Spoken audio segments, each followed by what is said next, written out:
bertemu kembali dengan saya. Hari ini kita akan mempelajari materi kita yang berikutnya, yaitu tentang kombinatorial yang kedua. Di sini kita akan berbicara tentang yang namanya kombinasi. Oke ya. Nah, jadi kombinasi ini tetap merupakan bagian dari kaidah pencacahan, ya. Nah, apa ini kombinasi? Kombinasi ini adalah kebalikan dari permutasi, ya, dimana kombinasi ini nanti dia susunannya tidak memperhatikan urutan, tidak memperhatikan yang namanya urutan. Oke ya, jadi kalau misalkan dia ada 3 huruf A, B, C, ya, kalau disusun secara kombinasi dan permutasi, dia nanti bisa dibuat perbedaannya seperti ini. Ini kombinasi, permutasi, ya. Nah, ini kalau kita susun bisa dia AB, sudah, kemudian BC, kemudian AC, kemudian habis, ya, habis. Nah, pada kombinasi AB itu dia sama dengan BA, BC itu sama dengan CB, AC itu sama dengan CA. Nah, kalau pada permutasi dia AB tidak sama dengan BA, ini dia hitung 2 susunan, ya, tapi kalau di kombinasi dia hitung 1. BC itu tidak sama dengan CB, kemudian AC tidak sama dengan CA. Nah, ini adalah dia perbedaannya antara kombinasi dan permutasi. Kalau dia di kombinasi, urutannya itu tidak berpengaruh, tapi kalau dia permutasi, dia urutannya berpengaruh. Nah, ini bisa kita lihat berpengaruh atau tidak berdasarkan apa? Lihatlah konteksnya, ya, lihatlah konteksnya, apa yang dibicarakan. Oke, nah, jadi kombinasi ini dia misalnya, ya, kombinasi itu dalam cerita berjabat tangan, ya, berjabat tangan. Kalau A berjabat tangan dengan B, itu artinya si B sudah berjabat tangan dengan si A, ya. Misalkan ini konteks yang berhubungan dengan kombinasi. Apalagi, ya, ada lagi dia tentang yang namanya jabatan, ya, jabatan. Misalkan A ketua, B sekretaris. Nah, A ketua, B sekretaris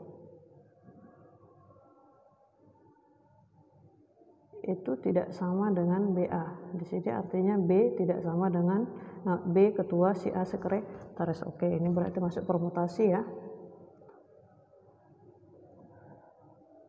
Oke, berjabat tangan itu masuk kombinasi. Nah, apalagi yang berhubungan dengan kombinasi ini, misalkan dia pemilihan acak, ya, acak, pemilihan acak. Misalnya dari 3 orang mau dipilih 2 orang, ya kan, misalnya ini orangnya ABC, mau dipilih 2 orang, ambil aja, pilih aja, berarti misalkan diambil si AB, nah itu sama aja dengan si BA, BC sama aja dengan si CB, AC sama aja dengan si CA, ya. Nah, lihat dia konteks yang dibicarakan. Kalau kombinasi itu dia paling sering nanti dipakai di yang namanya peluang, ya, di pemilihan secara acak. Oke, ya. Kemudian kita lihat notasi dan rumus. Jadi bagaimana notasi dari kombinasi? Ya, kombinasi itu nanti dilambangkan dengan huruf C. Oke, kombinasi, ya, dari bahasa Inggris combination. Nah, oke, dia huruf C. Nah, bagaimana rumusnya? Ya, bagaimana rumusnya? Jika dari n unsur yang tersedia sudah dengan diambil sebanyak R unsur, maka notasinya dan rumusnya itu adalah CNR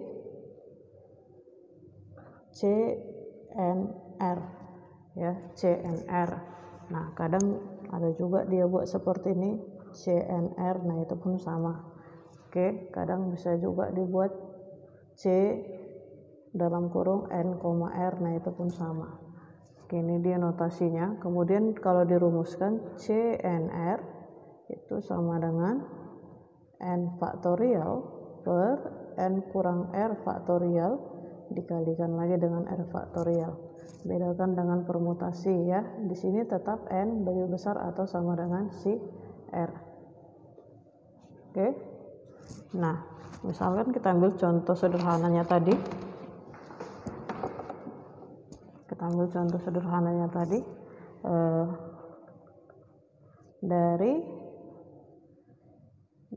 Dari 3 orang akan dipilih 2 orang. Tentukan banyak susunannya atau banyak cara. Oke ya. Nah, tadi kita sudah cacah ya, kalau misalnya dari 3 orang ABC mau diambil 2 orang, berarti dia bisa AB, bisa AC, bisa BC. Oke, dipilih 2 orang. AB itu sama dengan BA. Itu aja orangnya ya kan. Nah, kalau misalnya kita pakai rumus C, ini kan berarti N-nya sama dengan 3. Mau diambil 2 berarti R-nya sama dengan 2. Berarti kombinasi 3 faktorial per 3 kurang 2 faktorial kali 2 faktorial. Gini ya. Oke, berarti pakai rumus faktorial. 3 faktorial, 3 kali 2 faktorial, 3 kurang 2 itu 1. 2 faktorial itu 2 faktorial. Habis 3 bagi 1 itu sama dengan 3. Nah, ini dia. Banyak susurannya 3. Ya kan? Oke, nah di sini ada contoh. Ada 5 orang dalam suatu ruangan yang belum saling mengenal. Apabila mereka ingin saling berkenalan dengan berjabat tangan ya dengan setiap orang, maka berapa banyak jabat tangan yang terjadi. Nah, ini jabat tangan ya. Berarti dia termasuk kombinasi. Karena saya berjabat tangan dengan kamu, artinya kamu berjabat tangan dengan saya. Itu hitung 1. Oke ya. Nah, orangnya ada 5 ya. Berjabat tangan, sekali jabat tangan itu kan 2 orang ya, nggak mungkin 3. Oke, sekali jabat tangan itu hanya 2 orang aja. Jadi berapa banyak jabat tangan yang terjadi? Itu berarti C52. 5 faktorial per 5 kurang 2 faktorial kali 3 faktorial. Oke ya. Berarti dia C52 sama dengan 3 ini 2 ya. 2. Oke, berarti 5 sampai 3. 5 4 3 2 kali 1. Oke, ini habis 4 habis ke 2 sisanya 2, sisa 5 kali 2 berarti 10 kalilah jabat tangan yang terjadi. Kira-kira seperti itu. Nah, kemudian di sini ada contoh, akan disusun suatu tim peneliti yang terdiri dari 2 orang programmer dan 3 orang teknisi. Jika calon yang tersedia adalah 4 orang programmer dan 5 orang teknisi, tentukan berapa banyak cara membentuk tim tersebut. Oke ya, berarti di sini dia bebas saja. Dari 5 orang programmer dipilih 2 ya, dari 5 orang teknisi mau dipilih 3. Oke ya, berarti dia untuk programmer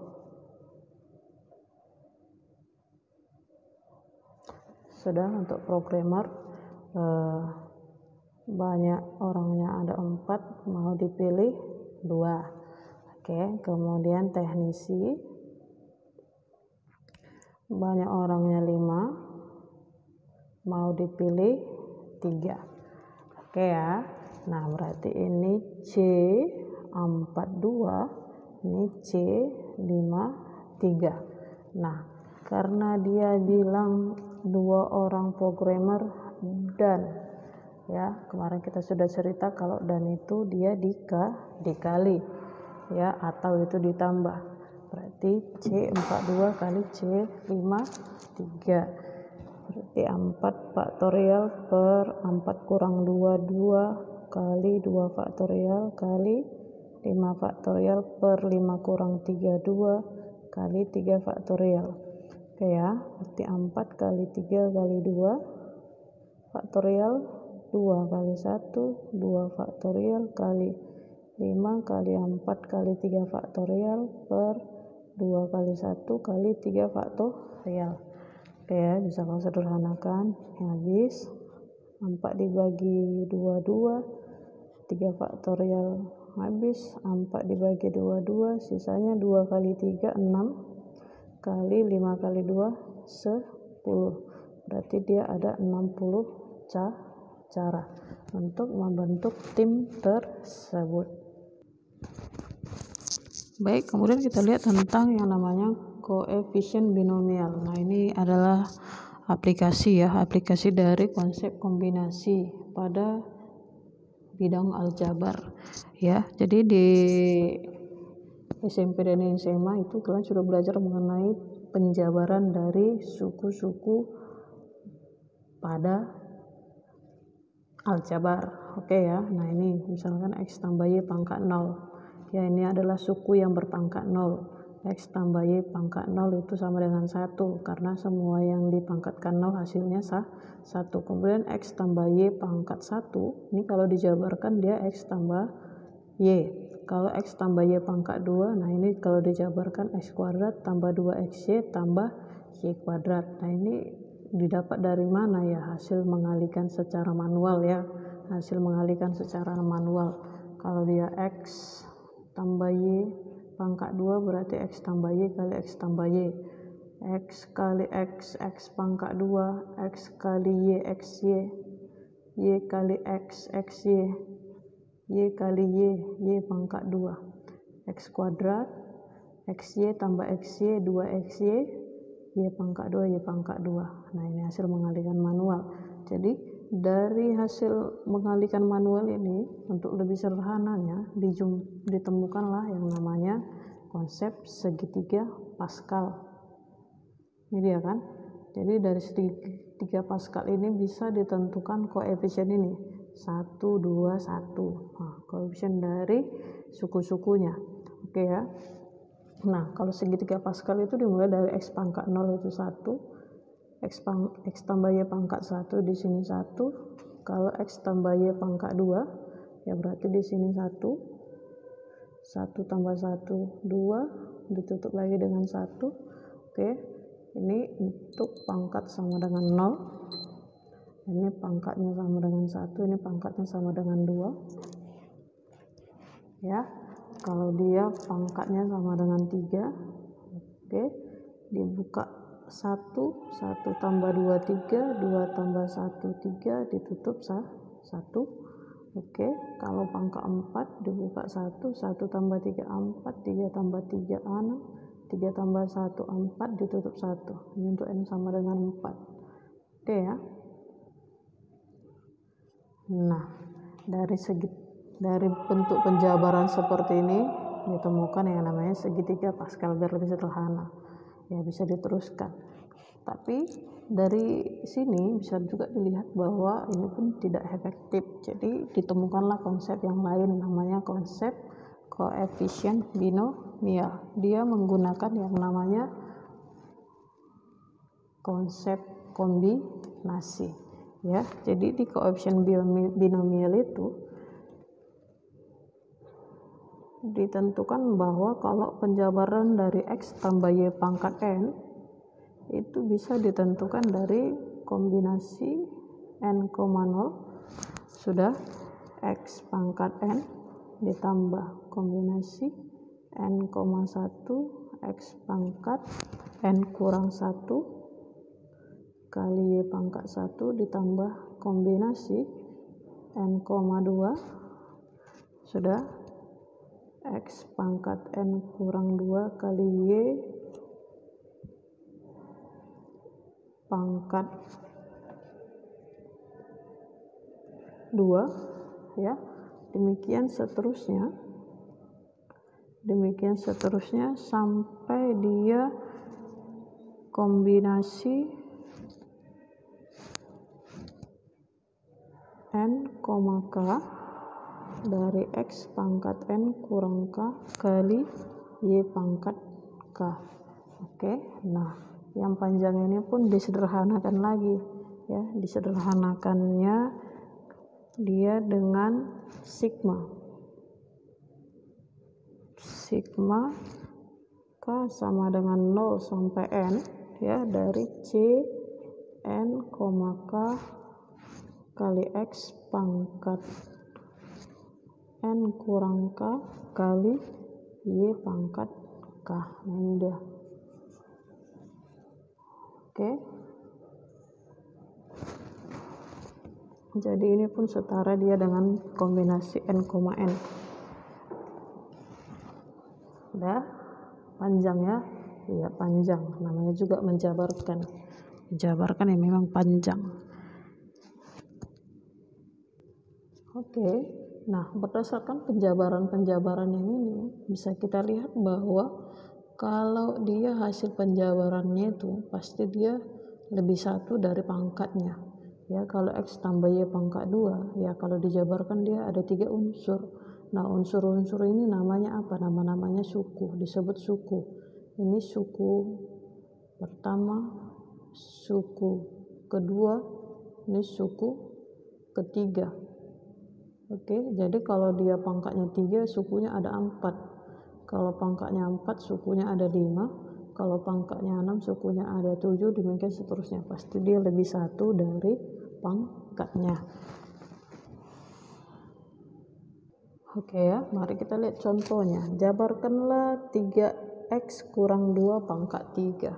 Sudah 3X kurang 2 pangkat 3. Jadi biar lebih paham si unsur-unsur X dan Y ini, kan nggak selamanya juga dia dalam X, Y ya. X dan Y ini, si X ini saya anggaplah si A, si Y itu si B. Nah berarti di sini si A nya itu adalah si 3X, si B nya itu sama dengan minus 2 ya, tandanya pun diambil, B nya minus 2. Oke ya, berarti pangkatnya 3. Berarti di sini N-nya sama dengan 3, pangkatnya 3. Oke ya, kita ikuti yang ini ya. Dimulai dari K-nya sama dengan 0. Berarti C sudah N 3, K, K-nya 0 sudah kali X. Berarti ini dia 3X pangkat N kurang K. 3 kurang 0 kali Y pangkat K minus 2 pangkat 0. Oke, sudah. Kemudian ditambah C 3,1 ya, setelah 0 1 ya, 3,1 kali 3X pangkat 3 kurang 1 kali minus 2 pangkat 1 ditambah C 3,2 kali 3X pangkat 3 kurang 2 kali minus 2 pangkat 2 ditambah C 3,3 kali 3X pangkat 3 kurang 3 kali minus 2 pangkat 3. Oke, nah ini dia penjabarannya. 3x kurang 2 pangkat 3. Oke ya. Nah, kalau kau punya kalkulator itu di sana ada dia rumus kombinasi ya, bisa kau langsung cari C3,0 ini biar lebih cepat ya. Tapi ini langsung saya bilang aja ya, kombinasi C3,0 itu sama dengan 1, berarti ini 1. Kemudian kombinasi 31, kombinasi 31 itu 3 ya. Kemudian kombinasi 32, 3 faktorial per 3 juga ya, 3. Kemudian kombinasi 3,3 itu 1. Oke. Ada ya, berarti saya buat di sini 1 kali 3x pangkat 3 minus 2 pangkat 0 itu 1 tambah 3 kali 3x pangkat 2 ini ya, kali minus 2 pangkat 1 minus 2 tambah 3 kali 3x pangkat 1, oke, kali minus 2 pangkat 2 itu 4 tambah 1 kali 3x pangkat 3 kurang 3, 3x pangkat 0 kali minus 2 pangkat 3 minus 8. Oke, berarti sama dengan ini semua dikali 1, ini 3 pangkat 3 27 x pangkat 3 kali 1 tetap tambah 3x pangkat 2 9x pangkat 2 sudah, 9x pangkat 2 kali 3 sudah, kali minus 2 berarti minus ya, minus 54 x pangkat 2. Kemudian ini pangkat 1 berarti 12, 3 kali 3 9, 9 kali 4 36 x sudah, 3x pangkat 0 itu 1, ini 1 ya, jangan lupa 1 kali 1 kali minus 8 itu minus 8. Nah, inilah dia penjabarannya, 27x pangkat 3 dikurang 54 x pangkat 2 tambah 36 x kurang 8. Nah, ini dia disebut suku pertama, suku kedua, suku ketiga, ini suku tetap. Jadi suku yang tidak ada koefisiennya itu disebut suku tetap. Oke ya. Oke, kita lihat contoh berikutnya. Tentukan suku keempat dari penjabaran x kurang y pangkat 5, gini ya. Nah, berarti bisa kita lihat di sini kalau si A-nya itu x, B-nya itu minus y, kemudian N-nya sama dengan 5. Dia tanya suku keempat, mau kau jabarkan seperti ini baru kau lihat suku keempatnya yang mana, boleh. Tapi kalau mau pakai rumus pun boleh. Ya. Jadi kalau katanya suku keempat,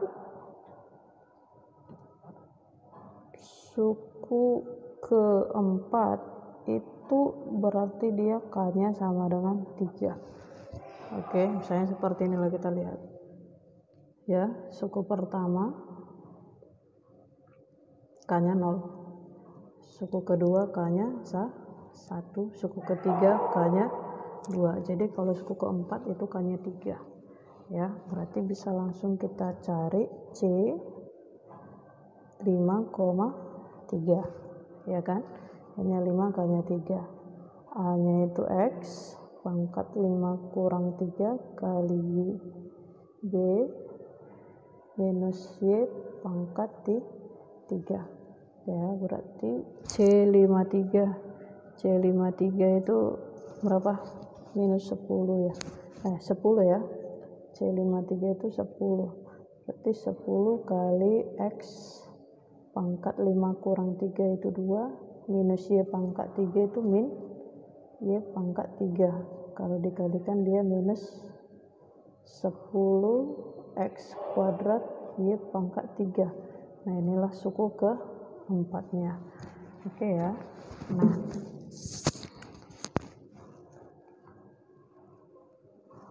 Nah, kira-kira sampai di sini materi kita.